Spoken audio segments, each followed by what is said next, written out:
The barracks was eerily quiet, the kind of silence that suffocates you before someone breaks it. And then it did. "Private Harris, get your ass over here." Sergeant Miller's voice cut through the stillness like a knife. I froze. He wasn't calling for anyone else. This was my moment. His boots echoed down the line of perfectly aligned cots, each step matching the rhythm of my heart. All eyes were on me, but the worst part wasn't the audience.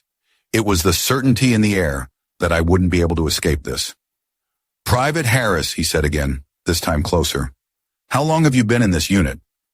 "6 weeks, sir," I managed, barely meeting his eyes. He snorted, his lips curling into a smirk. 6 weeks, and yet you still can't keep up with your squad. You're an embarrassment. I don't know what made you think you'd make it here, but clearly this is way above your pay grade. The words hit harder than any punch. I'd heard them before, but not like this. No, not in front of the whole squad. They'd been watching me from day one, judging me as an outsider, as weak, as unfit. A few soldiers snickered under their breath, just loud enough for me to hear, but not enough to draw the drill sergeant's attention. The faces around me, faces that had once been strangers, were now filled with disdain. The silence afterward was the worst part. They didn't need to say it out loud. They knew I didn't belong. I stood there humiliated, fighting the urge to run. I thought that was the end of it, thought I'd have to live with this moment forever. But that's the thing about military life. You don't get to hide from your mistakes. They follow you. The hardest part wasn't the words Sergeant Miller threw at me. It was knowing that I had no right to defend myself, no right to even speak. In the military, your rank speaks for you, and mine didn't say much. As I turned to head back to my cot, I caught Corporal Johnson's eye across the room.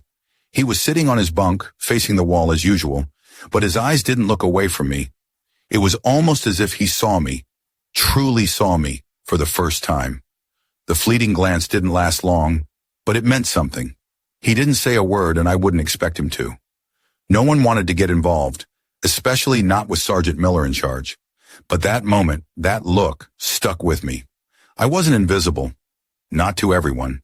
The next day felt like a repeat of the one before. Long drills, brutal exercises, all while I tried to keep my head down and my pride intact.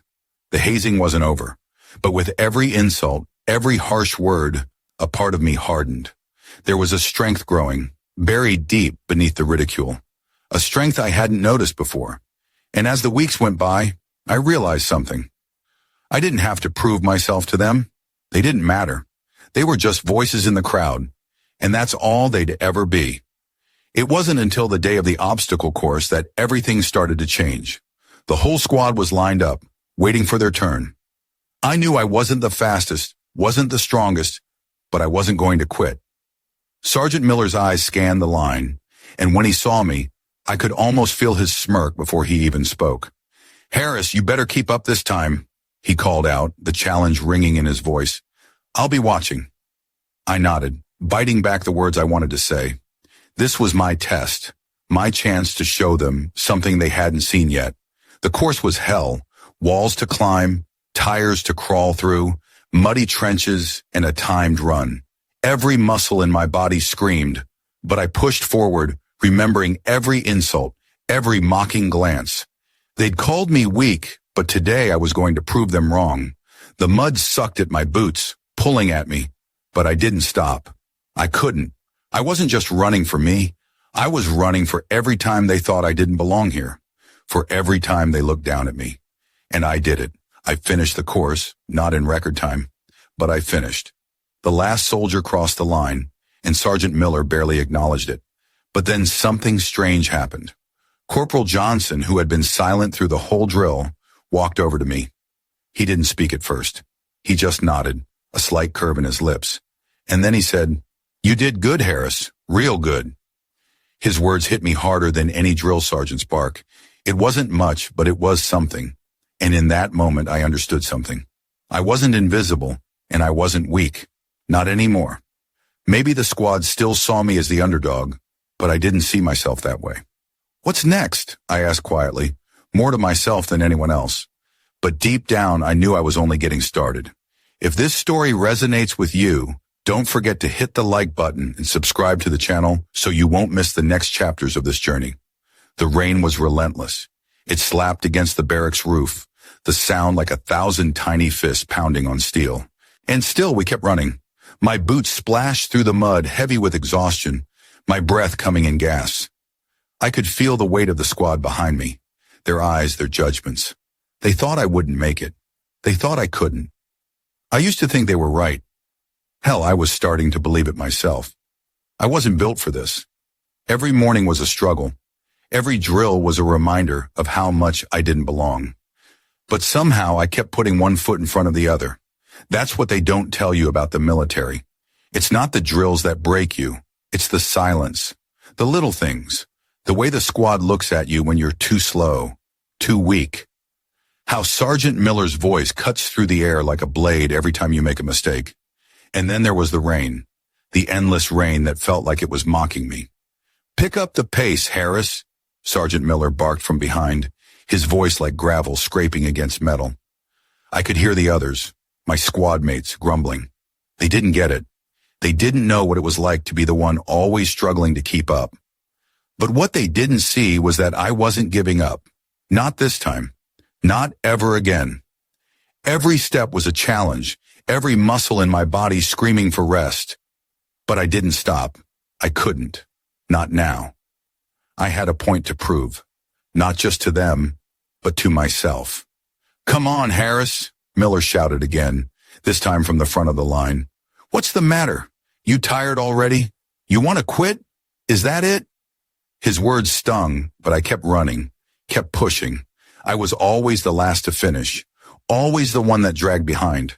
The others finished the course with their heads high, already waiting for the next round of punishment. But I stumbled across the line, mud caked on my face, my uniform soaked through, my body aching in places I didn't know existed. I thought that would be the end of it. I thought I'd just slip back into the shadows like I always did. But this time, something was different. I could feel eyes on me as I walked past my squad mates, their whispers loud enough for me to hear. Why's she even here? Does she really think she belongs? Can't even keep up on a simple run. I ignored them, keeping my head down. But it wasn't just the voices that were getting to me. It was the feeling. The feeling that no matter how hard I tried, no matter how much I pushed, it would never be enough. It would never be enough for them. And I could feel that truth settling in my chest, a weight heavier than any of the drills. Later that night, when the mess hall felt like it was closing in on me, I tried to eat in peace. But peace was a foreign concept in this place. I sat at a corner table, hoping to avoid attention. But of course, it found me. "Hey, Harris!" I heard it before I saw it. Corporal Reynolds' voice cutting through the chatter of the others. "You planning to eat that whole plate? Or just stare at it all day?" He sneered, his eyes glinting with that same superiority that made him the loudest voice in the room. I didn't say anything. I just picked up my fork, poked at the food, pretending it wasn't all too familiar. The mocking, the judgment. They had their roles and I had mine. But then something shifted. "Cut her some slack, Reynolds," came a voice from the far end of the table. It wasn't loud, just enough to be heard. I turned and there was Corporal Johnson sitting in silence as always, his hands folded in front of him. His gaze wasn't on me. He wasn't making some grand gesture. He just noticed. It wasn't much, but in that moment, I saw something in his eyes that I didn't see in the others. A quiet understanding. Not sympathy, just recognition. Reynolds didn't back down, of course. "What, you gonna defend her now, Johnson? You think she's got what it takes to be here?" He laughed, but the laughter felt thin, forced. I felt the heat in my cheeks, the embarrassment. I wanted to shrink away, wanted to disappear, but I didn't. Not this time. "I'm not here to prove anything to you, Reynolds," I said, my voice barely above a whisper, but steady. "I'm here to finish what I started." For a second, Reynolds didn't know what to say. The entire mess hall went quiet. Then to my surprise, Johnson nodded once. Slowly, like he was passing me a silent badge of approval. The rest of the meal passed in tense silence. No more jokes, no more jabs. Just the sound of trays clattering and the clink of silverware. I didn't feel victorious, but something inside me shifted. Maybe it wasn't about making them see me. Maybe it was about seeing myself for what I really was. Someone who could take the hits and still stand. That night I lay on my cot staring up at the ceiling, the sounds of the barracks quieting down as the lights flickered out. The rain had stopped, but the tension still hung in the air. I was exhausted, physically and mentally, but something inside me wouldn't let go. I wasn't going to quit. Not now, not ever. The next day came faster than I wanted it to. The drills felt harder, the weight of the squad's expectations heavier. But every step, every drill, every failure, I learned something new about myself. I could feel the change starting to take root. They could mock me all they wanted, but it wouldn't stop me. Not anymore. It was during the grueling final training run that the breakthrough came. We were halfway through when Sergeant Miller called for a sudden shift. He threw me into a leadership position, expecting me to fail. But what he didn't know was that I wasn't just running anymore.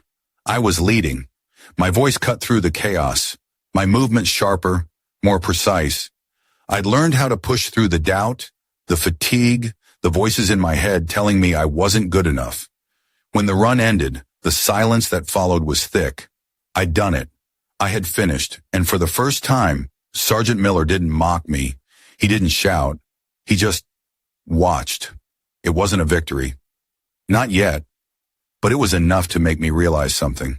I was stronger than they thought, and I wasn't going anywhere. The shift in the squad was subtle at first. The whispers turned into quiet respect. The mockery turned into uncertainty. But it wasn't until the next mission, when it counted most, that I proved them all wrong. And when I did, the last of the doubt was wiped away. But that's a story for another time. If this story resonates with you, don't forget to hit the like button and subscribe to the channel so you won't miss the next chapters of this journey. The first few days of the new training mission were brutal, but that wasn't anything I hadn't experienced before. We were told it was going to be different, an actual live training exercise, something we'd all be evaluated on. But none of us expected it to hit as hard as it did, and none of us expected the mess that would unfold from it. The sun hadn't even fully risen when we were lined up in the freezing cold. We stood there, shoulders back, trying not to let the chill seep through the layers of gear. Sergeant Miller stood at the front. His usual stoic expression hardened even more today. He didn't say much, just gave us the rundown of the day. This is a test of your abilities. It's real. No mistakes, understood? Yes, Sergeant, we all called back in unison, our voices a little too eager, a little too loud. The mission was supposed to be a straightforward operation. Teamwork, quick action, strategy. But the minute we hit the field, I could feel the tension in the air, thick and suffocating. The squad moved with military precision, but it wasn't enough. Every one of us was on edge, and Sergeant Miller was breathing down our necks the whole time. Every misstep, every slip-up was met with his biting comments. I could feel the weight of the squad's expectations. They wanted me to fail. Hell, I thought I might fail too. It was halfway through the mission when the first mistake happened. We were tasked with clearing a simulated enemy position, and things started going wrong from the start. I was supposed to cover the rear, but when I came around a corner, one of the recruits got spooked and fired off a shot. The sound echoed, and everything went to hell in an instant. "Damn it, Harris! You should have seen that coming!" Miller shouted, his face twisted with anger. He was like a storm cloud, hovering over me, ready to strike at any second. I froze. My heart was pounding, and for a split second, I thought I might break down right there. But I didn't. I pulled myself together, focused on the task, and pushed forward. It wasn't just about this mission anymore. It was about showing them I belonged. The rest of the squad seemed to take a breath when they realized I hadn't fallen apart. But the tension didn't go away. Every step I took felt like an uphill battle. I could see it in their eyes, doubt. They didn't believe in me, not yet. And maybe I didn't believe in myself either. Not fully, but I wasn't going to quit, not now. The next few minutes were chaos. I kept my focus on the task at hand, covering the squad's back, making sure we didn't get ambushed. But then, the unthinkable happened. I heard shouting, gunfire. A shot rang out, followed by more shouting. My heart dropped to my stomach. I sprinted toward the sound, adrenaline coursing through me, my boots pounding against the dirt. I didn't think about it. I just ran. It was only when I got there that I saw what had happened. Private Larson, one of the younger guys in the squad, was pinned down, his leg injured, unable to move. The enemy fire was closing in, and he was in danger. I didn't hesitate. I sprinted the few feet between me and Larson, sliding into a crouch beside him. "Come on, Larson! We're getting you out of here!" "Go! Leave me!" he shouted, but I wasn't leaving him behind. Not like that. I pushed him behind some cover, pulling him into a crouch. The pain on his face was obvious, but there was fear too. "I've got you. Just stay down." I didn't even look to see if I was still in the line of fire. I just acted. I heard the other squad members moving into position, giving me cover fire, but I didn't wait for them. I had to move now. We couldn't afford to lose time. Every second counted. "Move!" I shouted to Larson, pulling him forward despite his protests. We crawled inch by inch until we reached the safety of the rest of the squad. I never even saw it coming. The praise, the look in their eyes when they realized I hadn't just done the right thing, I had done the brave thing. And then came Sergeant Miller. He was standing there, eyes locked on me, his usual anger replaced by something else, something I hadn't seen before. For a moment, I thought maybe I had finally earned his respect. But then his expression hardened again, like he was angry with himself for letting me show him up. "Private Harris," he said slowly, his voice low and clipped. "You did your job, but you're not off the hook yet. You think just because you saved a guy's life, you've earned your place here?" My chest tightened. I wasn't sure what I expected, but this wasn't it. The words hit me like a slap, and I froze for a second. Then it hit me. It wasn't about what I did. It was about the fact that I did it despite everything they'd said about me, despite everything they thought I was. It wasn't about getting validation. It wasn't about proving anything. It was about surviving, about doing what was right. Before I could respond, something unexpected happened. Miller didn't yell. He didn't make another jab. Instead, he turned his back on me, walked to the other soldiers and called out, "Get moving. The mission's not over." The air was still, but the tension in it was different now. It wasn't just the normal pressure of trying to keep up. This was something else. Something had shifted. Something was different. The rest of the squad moved with more purpose now. Larson, though limping, kept pace, and I felt a small sense of pride. He hadn't been left behind. As we continued, the mission took on a new urgency. But it wasn't just about the success of the operation anymore. It was about what had happened between us as a squad. And then, as the mission ended and we all filed back to base, Sergeant Miller came to me again. He stopped in front of me, looked me up and down for what felt like a lifetime before speaking. "You've got guts, Harris," he said, quieter than I expected. "I didn't see it before, but now, you're one of us." I wanted to smile, wanted to say something, but the words wouldn't come. He wasn't giving me a pass. He wasn't giving me an easy way out. But he had acknowledged something important, something that mattered. In his own way, he had given me my place. The rest of the squad was quiet, but I could feel the change. They weren't looking at me with the same judgment anymore. It wasn't respect, not yet, but it was something. For the first time, I didn't feel like the outsider. I didn't feel like the underdog. I was here. I was one of them, and I had earned that. As the squad filed back into the barracks, my eyes caught Corporal Johnson's again. He didn't say anything. He didn't have to, but there was a slight nod, a quiet acknowledgement, the kind that said everything without a word. We had a long way to go, but today we had taken a step forward. If this story resonates with you, don't forget to hit the like button and subscribe to the channel so you won't miss the next chapters of this journey. The first few weeks after the mission were nothing short of a grind. We'd all earned a little respect, but no one was ready to call it quits. Not yet. Every day was a battle, every drill another chance to prove myself.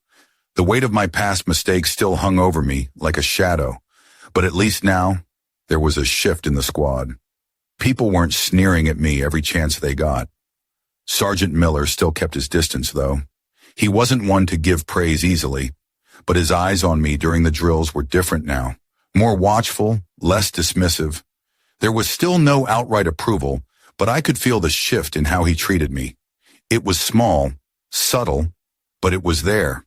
It wasn't long before another mission came up. This one felt different from the others, though. We were tasked with a high-risk operation, real-world scenario stuff, the kind of stuff that could make or break your career. Everyone was on edge, and the stakes felt higher than ever. The night before the mission, I couldn't sleep. I lay awake on my cot, staring up at the ceiling, listening to the sounds of the barracks. Some soldiers were snoring, others chatting quietly. But I couldn't shake the feeling that this was my chance. This could be the moment where everything changed, but it also had the potential to go horribly wrong. We started early the next morning as usual, but the tension in the air was thicker than anything I'd felt before. The mission itself was simple in theory: infiltrate a mock enemy base, disable their communications, and extract a captured soldier. But nothing in the military is ever simple, especially when you're dealing with high-pressure situations. And this time, we were all on edge. The fear was palpable. Everyone knew that failure wasn't an option. From the start, everything felt off. The communication was shaky. My squad moved too quickly, too recklessly. Sergeant Miller kept barking orders, but even his voice had a hint of uncertainty in it. It wasn't the same confidence I had grown used to. I knew it wasn't just the mission that had everyone on edge. It was something else, something I couldn't put my finger on. But I wasn't about to let it get to me. I kept my head down, focused on my role. If I couldn't control everything else, I could at least control myself. We were halfway through the objective when the unexpected happened. A shot rang out, sharp, deafening. The sound echoed across the field, and in an instant, chaos erupted. Someone screamed, and I could hear boots pounding the ground as we scrambled for cover. I don't know how it happened, but within seconds everything spiraled. Sergeant Miller was yelling at us to regroup, to stay focused, but his orders were drowned out by the sound of gunfire and the crackle of radios. We had trained for this, but nothing prepared us for the real thing. We were supposed to be a unit, a machine, but in that moment, we were all just people trying to survive. And then it hit me. Private Larson, the one I had saved on the previous mission, was down. I saw him go down, his body collapsing to the ground. I froze for a second, my heart racing, my stomach sinking. "Larson!" I yelled, pushing through the chaos. I couldn't lose him again. Not like this. I pushed my way forward, crouching low, my rifle held tight. But I couldn't get to him in time.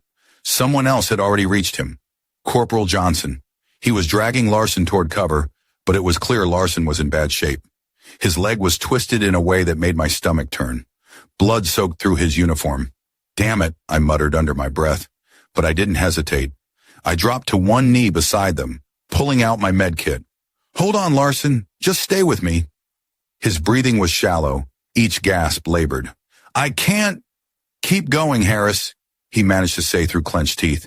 "You're gonna make it. Just hold on. We're almost out of here." I said it like I believed it, but inside I wasn't so sure.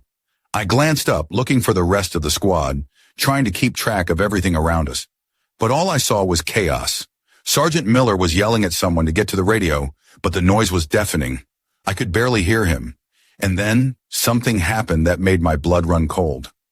I looked back toward Larson and saw the flash of movement. It was Sergeant Miller. He was moving toward us, but not in the way I expected. His eyes were locked on to me, but there was something different about the way he was looking at me. Something I couldn't place. I don't know what snapped inside me, but in that moment I realized something. Sergeant Miller wasn't coming to help. He was coming to take control, take over the situation. "What the hell are you doing?" I snapped, my voice sharp, as he reached us. He didn't answer right away. He just crouched down, his hands moving to help Larson. But it was all wrong. The way he acted, the way he took charge so quickly, pushing me aside. It wasn't about saving anyone. It was about power. I stood up, stepping away, my hands clenched into fists. I wanted to scream, to throw something, but I kept it in. I had learned how to control it. I knew if I made a scene, if I confronted him right now, I'd lose everything I'd worked for. What's your problem? I asked, trying to keep my voice steady. You think you can just take over? You think you're the only one who knows what to do? Sergeant Miller's eyes flickered with something. Resentment, maybe. But it wasn't enough to stop him from trying to assert his authority. You don't get to make the calls here, Harris, he said, his voice cold. Not anymore. The words hit me harder than I expected. They were like a slap in the face. It was everything I had worked for. The respect, the progress, all of it wiped away in a single moment. But something inside me shifted. I wasn't going to let him take it from me. Not now. I stepped forward, my voice low but clear. You don't get to decide when I've earned my place. You've been watching me every step of the way, and now you're going to let me do my job. I don't know what happened next. It was like time froze. There was a silence, a tension in the air, thick and suffocating. For a second, I thought Sergeant Miller was going to lash out. But then he just stared at me, and then he nodded. It wasn't much, but it was enough. He stood up, stepping back, allowing me to take control of the situation. Larson's breathing was getting weaker, but I was no longer focused on Miller. I turned back to Larson, blocking everything else out. My hands were steady now. I knew what I had to do, and I wasn't backing down. When we finally extracted Larson and made it back to base, the tension was still heavy. The operation had been chaotic, but somehow we had made it through. Sergeant Miller's usual harsh demeanor was gone. The squad had seen what I was capable of. They had seen me fight for what was mine, and for the first time I didn't feel like the underdog anymore. I didn't feel like the one who had to prove myself. I had earned my place, and I wasn't going to let anyone take it from me. If this story resonates with you, don't forget to hit the like button and subscribe to the channel so you won't miss the next chapters of this journey. The sun was setting over the base, casting a long shadow over the barracks. I sat on my bunk, still in full gear, the weight of the day pressing down on me. It had been a long few weeks since the mission, and I could still feel the adrenaline in my veins. But it wasn't just the physical exhaustion that was wearing me down. It was the quiet change happening around me.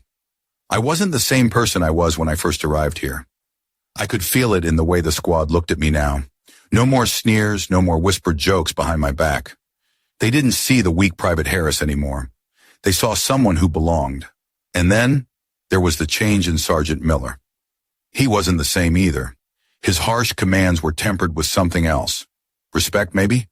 It wasn't the easy camaraderie I had hoped for, but it was a shift I couldn't ignore. We'd been through hell together, and I could tell he was starting to recognize that I wasn't the kid he had written off. That night, after the sun had dipped below the horizon, I found myself alone in the mess hall. The buzz of conversation around me faded as I sat there, my thoughts spinning. I hadn't felt this much weight in my chest in a long time. Was I really ready for this? To be seen as one of them? Could I truly say I had earned my place? I didn't expect anyone to interrupt my thoughts, but someone did. Sergeant Miller stepped into the mess hall, his boots loud on the concrete floor. He made his way toward me, not with the usual air of authority, but with something different, something quieter. I tensed, unsure what this moment would bring. "You've come a long way, Harris," he said, his voice low, almost casual. "I've seen you change. I never thought I'd say this, but you've earned it. You've earned your place here." His words hit me harder than I expected. I looked up at him, not knowing what to say. For the first time, I didn't feel the need to prove myself. His acknowledgement was enough. I had done it, not just for him, but for myself. But then something happened. He stepped back, his expression hardening again, like he had slipped back into his usual role. "Don't think this makes you untouchable, though," he added, his tone sharp. "You've earned respect, but you haven't earned forgiveness for every mistake. Not yet." That stung. I knew he wasn't wrong. I had made plenty of mistakes along the way. But I also knew that I had done more than just survive. I had fought for every inch of ground I had gained, and that was something no one could take from me. I stood up, meeting his eyes. "I'm not asking for forgiveness. I'm here to earn everything I get." He nodded, his face softening for just a moment. But it was enough to make me believe that maybe, just maybe, I had finally found my place here.